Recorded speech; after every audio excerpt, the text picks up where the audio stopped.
And next up, we have Kat Marriott from the Healthcare Innovation Technology Lab, our own lab, to talk a little bit more about what is happening in reproductive rights and what is happening within the digital health and mental health spot there. Kat, how are you? I am fine. How are you? Good, good, good. Looking forward to hearing more about this. Please tell us what kind of research and what kind of work have you been doing at HITLAB that is focused on reproductive rights and effectively digital health technologies in this space. I guess to start off, why don't we tell everyone about yourself first? So I'm senior research scientist at HITLAB, and I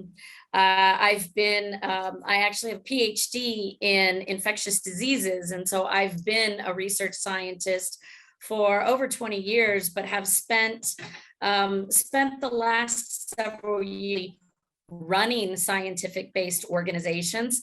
In my other life, I am also an activist and an advocate.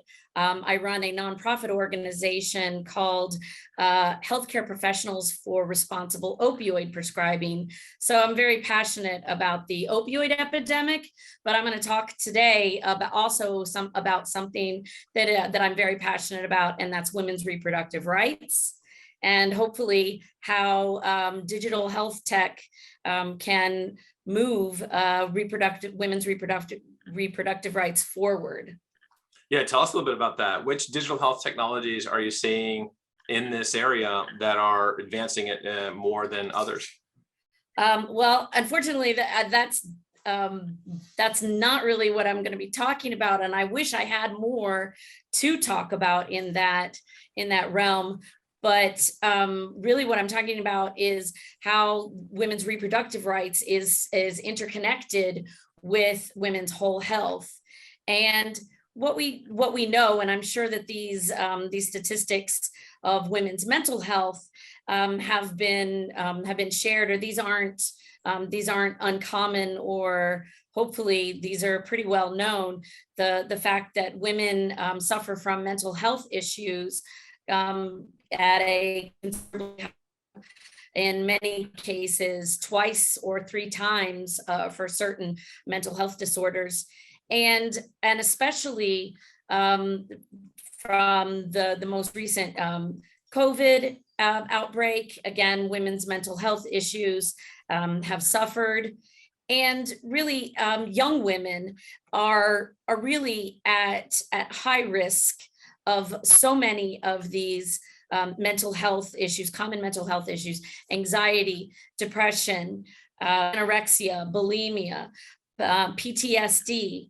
And the reasons are quite varied, but women's reproductive health is so intertwined with their mental health and their whole body health that it is real. What is happening now is really putting women's whole health at risk. And it's not just theoretical.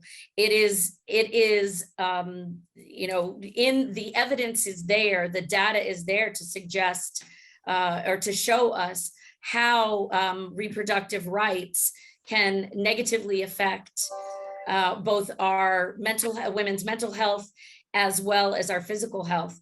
A large longitudinal study done by the University of California, San Francisco, called the Turnaway study, was conducted in order to examine the real effects of both receiving a wanted abortion and being turned away from a wanted abortion. And the effects are really quite profound. And what we see is that women that are denied wanted abortions will experience significantly more negative effects, both in their mental health as well as their physical health and socioeconomic health. And this is just a snapshot of some of the negative effects of being turned away from a wanted abortion.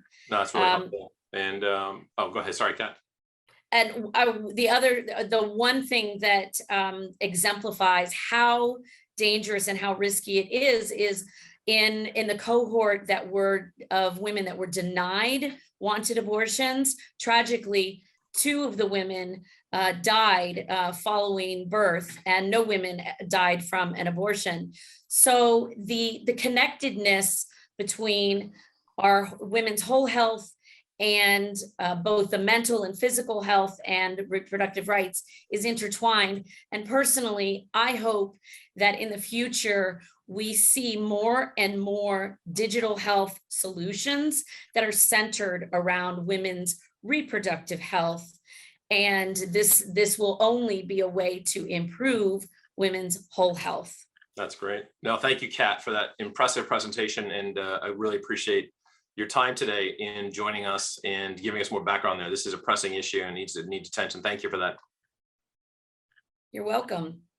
So again, one of the things that we have worked on at HITLAB over the last 15 years that has been very effective and really was a USAID grant we did with Georgetown University was around using apps as different methods for being able to have different types of reproductive management for on a digital platform for women globally. So it was something that USAID funded. It was something that Georgetown was a partner on with us.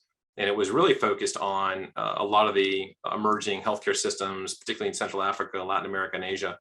And it really was something that was focused on empowering women around the world to be able to manage reproductive cycles and different elements of that without having to go to a pharmacy. It was an app that they could download. So there are some digital interventions that are being introduced and that are being developed globally. So again, Kat Marriott, a senior research scientist at HITLAB. Thank you, Kat, for doing that presentation, giving us an update on what's happening there.